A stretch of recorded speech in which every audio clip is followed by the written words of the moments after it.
Good morning, traders. It's Thursday, May 19th. Taking a look at the charts, looks like we're starting to get a little bit of a price action going on that we've been kind of anticipating. Things are starting to play out. We haven't seen the big moves yet, but I feel like we're getting very close. We're going to start off with silver this morning. Silver, this is the more or less the daily chart. I use 1440 minute just to kind of copy a daily chart. This way, the daily chart gives me a proper intraday or what's happening pre-market with e-signal. But long story short is we've kind of had this breaking point right across this level here around the 16 to 1550. This is kind of we've been down in this kind of bottoming formation trying to build somewhat of a base, and finally we've seen silver muscle its way out, have a two kind of cycle to the top. So this was kind of one kind of wave to the top, and then it consolidated, and then we got the second one, which kind of broke this kind of downtrend.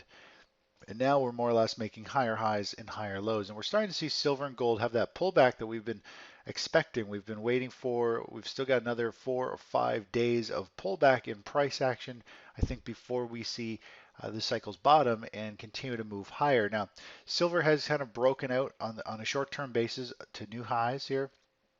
But if we zoom back to the grand scheme of things, you can see where we are at. Let me just draw a line here. You can see we're still in this kind of major basing pattern. This is a very significant level down here. Obviously, we've broken kind of the first stage, which is right through. You can see this volume by price, these blue bars. Just draw a line right across through the highest level here. This is kind of that 1575 area, kind of the pivot point in this basing pattern. So we're gone from the lower quadrant, now we're into the upper quadrant. I wouldn't be surprised if we see silver kind of fade back down, test this level, and it could be a great opportunity to get in early in this major basing formation before silver, you see it pull back and then potentially starts to rocket to the upside to the next level, which will be around the 1950 area, which you can see is the next blue bars over here, which is the volume by price, where we're going to run into some next serious resistance. And then, of course, obviously, it goes up in sync to all these next kind of levels going back in time. So overall, let me just pull up the chart of gold real quick. Silver's down 2.7% today. Gold's down 1.6%. We continue to see the US dollar move up, which is putting pressure on commodities. Let's just zoom into gold. You can see gold, it's fading back down. I talked about this, I think it was earlier this week or last week, that we're looking for a three-wave correction somewhere down to the 20-day moving average or potentially down to the 1230, 1220 area. Find some support, settle, or sorry, I think I said 1240, 1230 area, settle into some support here, which is kind of like a line in the sand right across here before it eventually starts to move back up and potentially takes a run at the more or less $1,400 per ounce mark. So that's kind of where we are with precious metals. If we take a look at the gold cycle, the key here is the pink line is where the market bias is going to be. Now we're seeing that positive cycle skew where we've had the cycle been moving down, and instead of gold moving down, which it did for some of it, it actually started to move up and hold value, meaning there's some underlying cycles pushing gold up.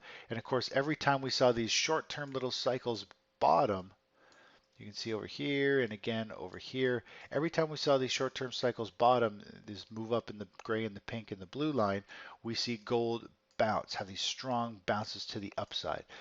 So now we've got more or less the majority of the cycles, we've got all three cycles sloping down here, all the way down, or we'll just use this pink here. We've got the market sloping down for another about 4 or 5 days, maybe actually 6 days or so, before all the cycles bottom, and then we could potentially start to see this move higher. So we could easily see this is the move we've seen 1, 2, 3 ABC.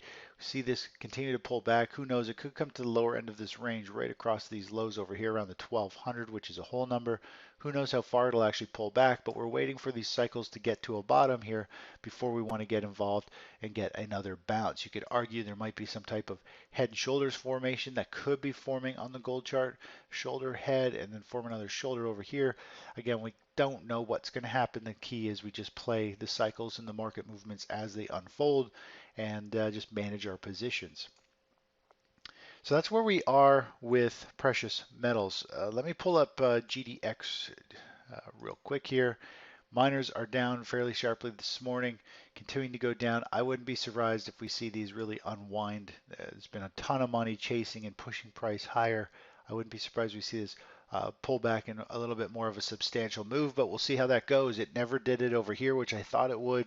Instead, we had cycles starting to move down, and then of course it flipped, and we finally got that major breakout in miners, and you can see this kind of resistance zone, this little basing pattern here, bounced bottom for quite some time, then exploded to the upside, ran into the next kind of resistance zone, and then exploded to the upside again. So great momentum in gold stocks. The question is, we're just waiting for all the cycles to bottom for precious metals before we kind of jump on board with miners or whatever, however we want to take advantage of the next move up, which I think is still over a week away.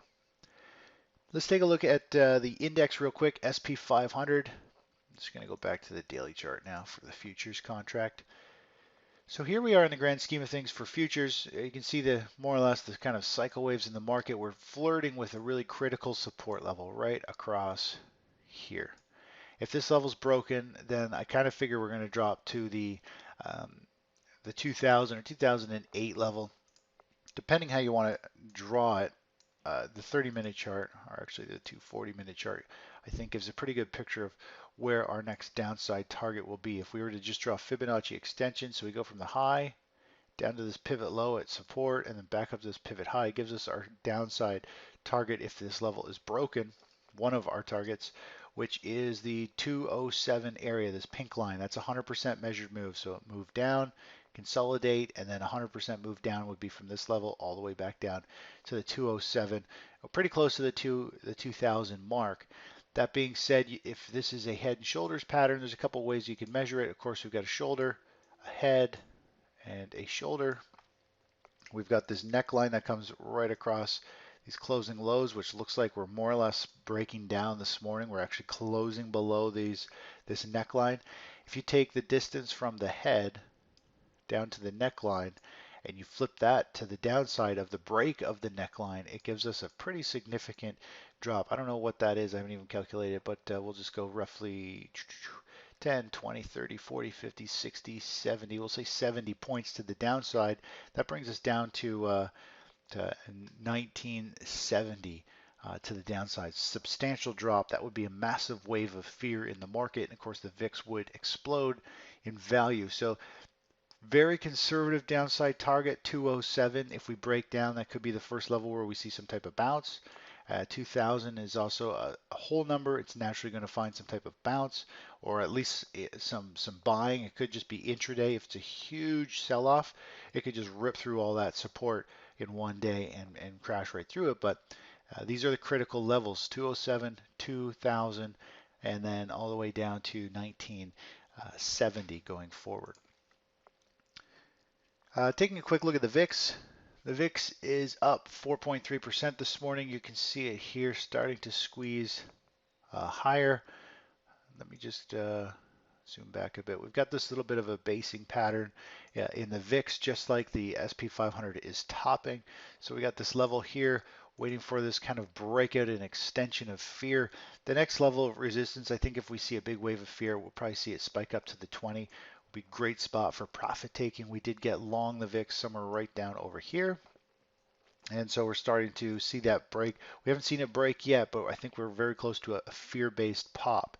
Now let me go back to the daily chart and just show you kind of the type of pop I think we could get in the VIX. So right now we're trading below this kind of substantial short-term resistance zone, very similar to something like this, very similar to something like this, and like this type of basing pattern. I think once we break this level and we see the equities market, the SP 500 break down through this neckline of this inverse head and shoulder or head and shoulders pattern, I think we'll see a pop, something very similar to like this, where we get a quick pop in price that could last 2 or 3 days, and that'll bring us up to the 20, maybe 21 level, somewhere in there, 22.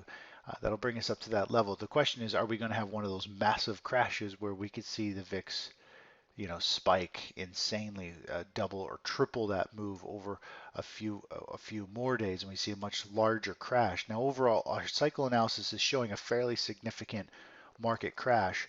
Um, Really, it's only set to last year today. So 7 or 8 days of potential selling in the market. That's a pretty substantial move to the downside. If we go back to the VIX, you can see these other crashes here were just a 1 or 2 day sell-off in the market. Here, this one was a big 3 day, but we could get into something that drags out a little longer, something where we see a fairly decent move into the mid or upper 30s for us going forward. A 7 or 8 day sell-off could bring us somewhere up into this 25 area. So we'll see how that unfolds. Either way, if we get a pop to 20 or above, we'll be looking to take in profits because the VIX will take that money away from you extremely quick with one strong bounce in equities. So when we get the move in the VIX, we take a majority of our money, tighten or stop, and be very aggressive because once this VIX spikes, what goes straight up usually comes straight back down. So that's how we're going to have to play it. Taking a quick look at crude oil, down 1.8% this morning. I'll zoom in a little bit more here. Again, this is the daily chart. Double bottom formation with this Fibonacci level we drew way in advance. I couldn't believe it hit twice, pretty much on cue, and that we've seen it rip to the upside. Overall, crude oil is trading at resistance. You can see high volume here. There's volume by price, these blue bars, these previous highs. So I think crude oil is in the early stages of bottoming. I think we could see it kind of consolidate for a little bit longer and pull back before it potentially starts to break out and starts to go higher and breaks this $50 per barrel level. You can see here the last 2 days we've seen it pull back fairly substantial. It doesn't look like much in the grand scheme of things. The volatility recently has been huge over the last year, but we're seeing it, almost a 2% drop today, 1% drop yesterday. And if we look at crude oil cycles, you can see where we are in the grand scheme of things. Let me just zoom in a bit. Blue cycle here is pulling down, so our short-term cycle shows we're going to have some weakness here for about another week. And our pink trend line of where the market is headed shows it should have some more significant downward bias really over the next kind of month and change. So overall, kind of looking for crude oil, very similar to the natural gas chart, to kind of fade back for a month or so before it kind of puts in a bottom. And I think it could be an awesome opportunity to get long going forward. But we'll see how that goes. A lot of it's going to play on the US dollar index, how strong or how weak that is going forward. Anyways, that's it for today. Take care. Bye bye.